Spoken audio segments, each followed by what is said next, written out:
Hey everybody, welcome back.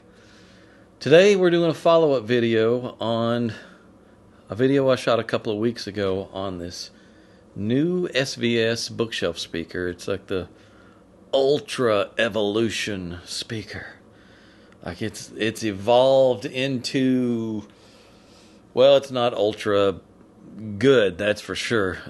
This one was a little bit of a problem child, and I kind of put it on hold for a little bit because I wanted to try and figure out a way to solve the problems that it had instead of trying to fix those problems with the crossover. So there was a lot here for me to try and figure out. In short, the woofer's response was really bad up top. It's got some breakup going on that needed attention, and the tweeter's response was really bad down low.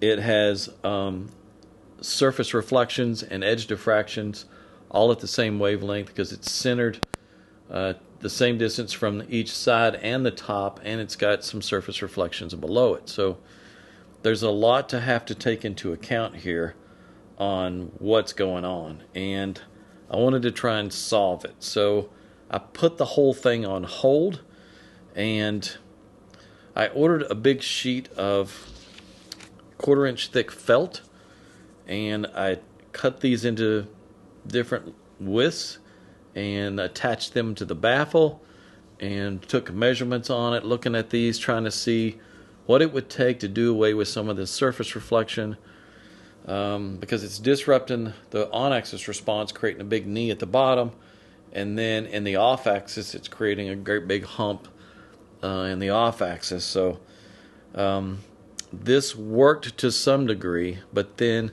once you stick this stuff on there, you can't really get the grill on there because the way they made this grill was kind of a weird way they made the grill, and it's magnetically grabbing onto the woofer frame and the tweeter, and the grill was, to be honest, a disaster. In fact, let's look at the measurements on axis of the other speaker, which actually measured slightly better than this one that I measured, and then look at it with the grill on it. That's with and without the grill. The green line is with the grill on it, the red line is without it, and as you can see, the grill kind of wrecks the whole top end of the response. So but it is part of the speaker. I thought, well, this isn't going to work.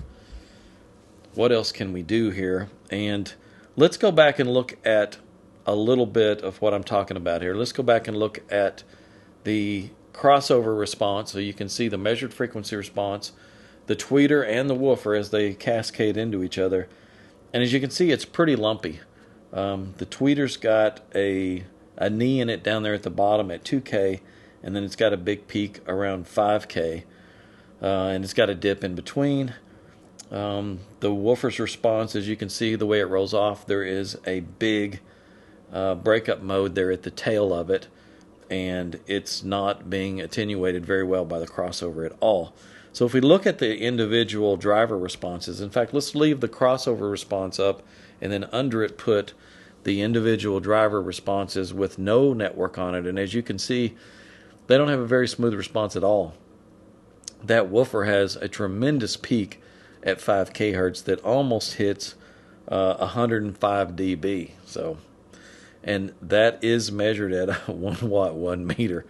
So pretty aggressive ringing going on at the top of that thing. So I thought, well, what it really needs is a tweeter that'll go down a lot lower, and one that's not so susceptible to the surface reflection. Maybe a tweeter that's not on a flat faceplate. Maybe one that's got a little more of a waveguide to it. Our tweeters play a lot lower than this tweeter and smoothly, and I thought maybe I can drop one of our tweeters into this thing. Different depth, different size faceplate, different everything. It wasn't an option. I thought, well, if I pull that tweeter back to where it's out of that range, to where it creates a nice smooth response, the woofer will never reach it. The woofer has too much breakup up at the top, so I thought, well, maybe what I can do is just drop one of our woofers in there. So we 3D printed a little adapter ring here to drop in there, and then we put our M165 in there, which is the little woofer that we use in the Encore, which is a beautiful sounding little woofer. And I did that, and I was able to cross this at a much higher frequency range and created a beautiful response. Nice, smooth, off-axis looked fantastic. Spectral decay, stupid clean. All that looked good. Normally, though, when we use this woofer across to our tweeter, we're crossing about 1800 hertz, and I can do that with just 2 crossover parts on this. Just a second order filter, and it creates a perfectly smooth roll-off. Extending that out much further and maintaining the same baffle step correction requires more parts, because we're kind of having to stair step the response of the woofer and try to keep it linear for a longer period and then roll off. So with the number of parts that I had on it, it was just as many parts as I had on this one whenever I was trying to tweak the design with this woofer. And so the cost was even a little more expensive, or pretty close to the same. I wasn't saving anything, and it seemed a shame to have to gut a speaker down to just the cabinet and one driver in order to turn it into something. That just seemed ridiculous. So I thought, all right, let's go back to the original woofer, and let me see what I can do with this thing. Let me see if I can just pull the tweeter response down a little and then do something with the woofer's response to get that breakup out of it, and maybe we can get some of that stuff that's most offensive out of the response. Because anytime you've got peaks like that and you've got 4 dB swings within a short area, that's going to be a little hard to listen to. And if you look at the spectral decay, you can see that there's a little bit of stored energy right there in the spectral decay where those peaks are. So all of that is stuff that needed to be addressed. And I don't know if I covered it in the last video, but the crossover that they used in these was not evolutionary by any means. And the only thing ultra about this was it's ultra lightweight and cheap. That's it. When the whole crossover fits on a little board not much bigger than a business card, there's not much there. We're talking a little iron core inductor, a electrolytic cap on the woofer, tweeter circuit. There's one sandcast resistor, little air core inductor, and a little polyester film type capacitor. And of course, all of the connectors on there have all ferrous material on them. So cheesy.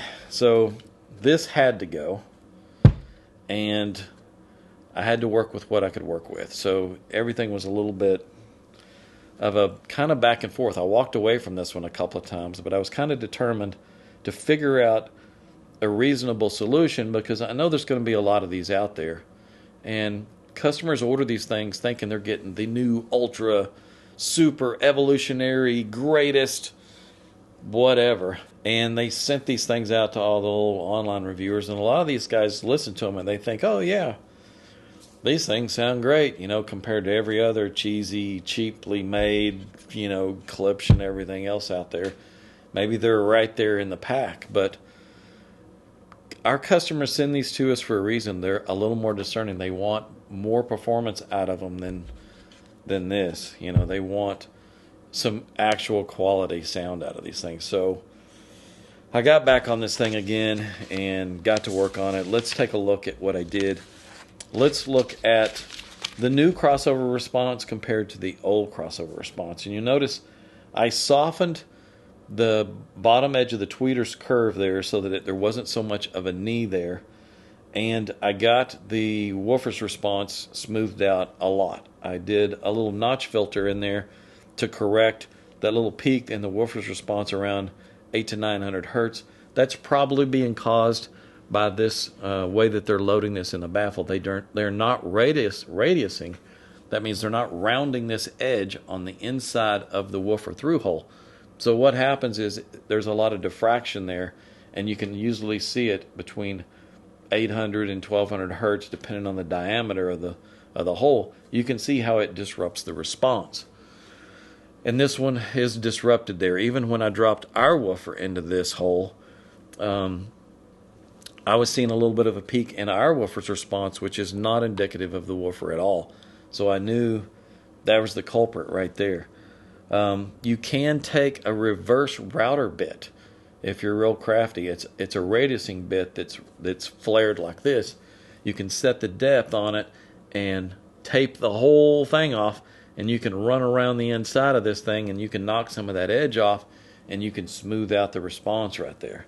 Or the new crossover that I've designed for it has a little bit of a notch filter there, and it knocks it out. So looking at, again, the old crossover response and then the new crossover response, notice how the woofer curve is much more linear, and it's smoother, and it just rolls off nice and easy, and that breakup down there has been taken away.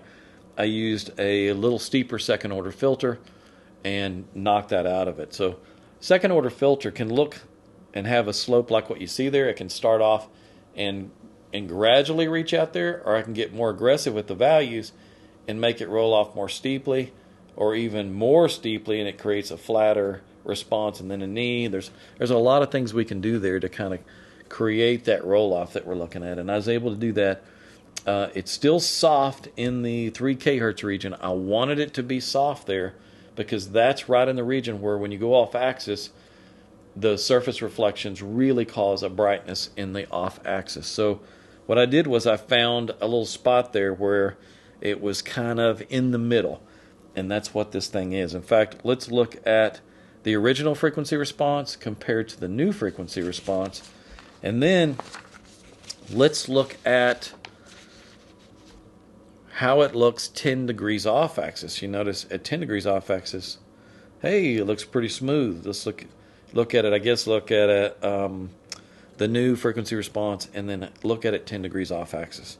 And again, nice and smooth. Let's look at the complete horizontal off axis now, and you can see that it really only peaks up in that 3 kHz region as you get 30 to 40 degrees off axis. So it's I kind of picked a spot there in the middle. Vertical off axis still looks pretty good, considering the driver spacing is not good. There's still a pretty big gap between the drivers. If that were closer together, it would maintain that range a lot more evenly. The impedance curve is nice and smooth. It does drop down there a little bit. The minimum impedance goes down to just over 3 ohms, which is not much higher than it was before. The original impedance on this thing, let's see, it dropped to 3.7 ohms. So some of that's dropping a little bit more in that area is because of the notch filter that we put on there to try and get that peak out of the woofer. So if your amplification's good with a 4 ohm load to begin with, it's still going to be fine with it right now. Now, let's compare the spectral decay the way it was before with the spectral decay now. And this is what's really telling us something. This is much cleaner overall. We're not seeing any stored energy where those peaks are. I got a lot of that knocked out of it with the filter and balanced everything out. So I fixed the response issues, and I kept the original drivers. And I'm going to do kind of a budget level fix for this thing, and then I'm going to do a version with some sonic caps for the tweeter circuit that will open up the resolution in detail quite a bit. We're going to offer a set of tube connectors that you can knock out one set of these binding posts and put those in there and get some of this junk out of the signal path. This can just be dropped in the garbage. There's no salvaging this stuff unless you just want it for paperweight. We're going to have good quality parts for this upgrade, big air core inductors, our own new resistors that we've had done. We have our own resistors now, and all new wiring. This wiring was PVC jacketed, and it had push-on connectors. We're going to have some good quality wire, polyethylene jacketed, everything. So we'll have this on the website before this launches, hopefully, or pretty close to the time this launches. And for all of you guys out there that have ordered these things, there is going to be a way you can turn them into something, because the way this was before was there was issues with every little part of it, and a lot of it wasn't bad issues, but at every part there were issues, and this sucks the life out of the music. So this is going to be a pretty big transformation on this one. I guess that's it for this. I appreciate you guys watching, and we'll do more of this in more videos. I've got a lot more ahead or behind this one that I got to do upgrades for, so a lot of new stuff coming, and some of our new product we've been working on. There's more of that coming too. So stay tuned for more cool stuff, and we'll see you guys in the next video.